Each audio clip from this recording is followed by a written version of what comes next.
I mean, it's midnight, 11:30, and I got in the back seat and laid down. Of course, I mean, had no traffic.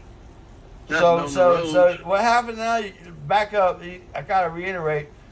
You was coming home from the Army. I just got discharged in Fort Bliss, Texas, in El Paso. That's in El Paso, Texas. And I got 200 miles down the road in Fort Stockton, and I stopped and got gas, filled up with gas. But you said something about you bought a car. Well, I bought the car before I. Oh, you had a car waiting on you. You got back. No. I had come home on leave. I had come home on furlough or leave, and I bought the car from Mr. Harold, the guy I used to work for at the service station when I was a kid. Oh, okay. I bought a car. A 55 Fairlane. Yeah, it was his personal car. And when I bought that, I went back, and of course, I finished my time in Fort Bliss, El Paso. But I mean, I had the car for. Oh, okay. Is this before you got shipped overseas? This was after I got shipped over. I was home. This after you came back home. You still serving? Yeah, I had to come back to Fort Bliss and serve 10 months or something like that in Fort Bliss. Okay, well, that's good. But anyway, I had this Ford, and I got this filled up with gas in Fort Stockton, Texas. That's 200 miles from El Paso. Right. And I look out, I headed home, and then on this lonely road, and that is desert. And about 10 miles, 12 miles seemed like out of town. And this was about 11 o'clock at night. And remember, I just stopped, prior to this and filled up with gas at a service station. So, yeah, you didn't run out of gas or nothing. No, I had just filled up with gas.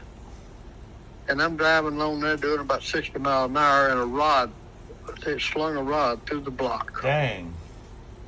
I mean, I heard it, well, I stopped and, the light come on, engine quits, and all I could do was roll over on the side of the highway.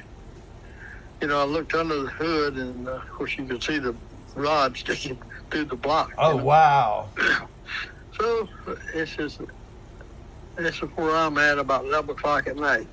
Yeah. Well, nothing going on. And, of course, no phone. What? No, I ain't got no phone. Yeah, well, there's no phones back those days. You're lucky if you could find them. I don't even think they had pay phones yet. No. It was nothing like that. Nothing. You had no pay anyway, phone, nothing. All I could do was I crawled over, locked the doors, and I got the back seat. And I tried to lay down. Of course, I couldn't sleep. All I did was lay there, listen. And every now and then a car would pass. Well, that next morning, about, I don't know, it was pretty early, I guess. The sun was up. But a guy pulls over, and he said he would help me come to the window, and he pulled me. He had a rope or chain or whatever. He pulled me, I don't know, about 10, 12 miles to his house. Yeah, he and this tied is, up. This is out in the desert. Yeah, he towed your car back to his house. Right. Well, down the road there for a good little distance, pretty long way. Well, there wasn't much. There wasn't much back in those days. There was lots of stretches of nothings. No, he didn't.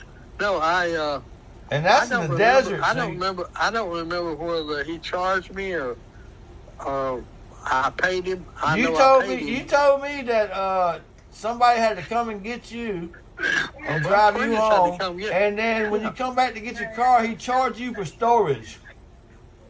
No. Well, he said he charged you to store the cars. Yeah, I'm out in the desert. He charged me, I don't know, a big high-fi figure to store the car there. That's what it was. That's what you told me. You couldn't. Yeah. You couldn't continue on. So you had called somebody to come get you. We got it to his house, but he charged me. Well, I had to get it somewhere off the road. I couldn't. Yeah, you couldn't leave it on the road or something. But he wound up charging you for storage fees, is what you told me. Yeah, big fee. Big fee. You could have bought another car, you said. Yeah. Mm-hmm. That sucks. But I had no choice. But that was your car, Well, that was in 61. 1961. I was born 2 years later. Yeah, well, Prentice come and got me. I remember you telling me Uncle Prentice come got you. Yeah, he had a 60 model, which then was a fairly new Well, yeah, he's car. he's not even a year old yet. Yeah, brand new car still. Yeah. Well, he come and got me, and we parked that car in that man's yard. And I don't remember now how I got. I don't remember now how I got my car home. I think y'all said y'all came back with some equipment and towed it home or something. Put it on a trailer, maybe. I think that's what we did. You made arrangements to get it home. Yeah, right. You knew you couldn't drive it. That's why he had to come get you. Right. Yep, that's what happened. I want to hear the story about Elvis. Whenever you was in Army in Germany and you was the driver. Well, I was a driver, but Elvis was stationed in Frankfurt, and I was in Stuttgart. And I went to where Elvis was at, but he wasn't there. Elvis was, he didn't live on base. Elvis lived off post. And when I went there, I had to go to Frankfurt to bring somebody to catch an airline to come home. That's 200 miles from where I was at. But I was a company driver, and I drove the commanding officer Jeep, and I had a radio, two-way radio in it, and a big old long antenna, and people thought you were somebody, I guess, But anyway, I brought. Well, yeah, if you're driving the commander-in-chief around, everybody's saluting and stepping and fetching when he comes by. Well, I had to bring. He had to go home on emergency leave, and I had to bring him to Frankfurt, Germany, which is 200 miles down the Autobahn, they called it, like interstate, but it's an Autobahn. And I dropped him off, and when I dropped him off, and I got back on the Autobahn, well, I got off of the Autobahn, and I took the back roads to go down through all these little small German cities, towns. Yeah. And I just went down through them towns, and I'm in the, like I say, I'm in the CO Jeep with a antenna, with a radio. They see you coming. They know who you are. Yeah.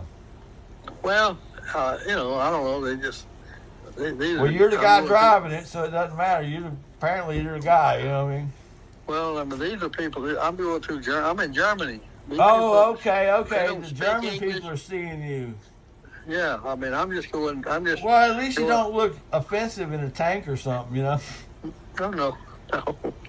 They all look at you and they're all waving at you and all that, but So do you think? So in your opinion, once they toppled Hitler, Germany was actually good people? They just was governed by a bad guy. Well. And they was probably happy to be rid of him. Well, I don't know, Dale. There were so many that hated Americans. Still, but they still hated America. I get it. I can remember being in that was just what, minutes after the war ended. We was there, right? A year or two. I'm just saying it was not a big. People still had their concepts. Well, yeah. It's been about 10 years since the war was over. Yeah, but you know how it is. You can say, well, if you grew up in the 60s, 70s, or 80s, well, the 70s kind of hang on through half the 80s. You know what I'm saying? People didn't really get hip to their 90s or 80s to their 90s. I'm just saying progress. Well, let me tell you that I didn't hang out in the local bars where all the soldiers were. We found places that were just, German guest houses that were, I guess, friendlier guest houses, I want to say. A milder crowd?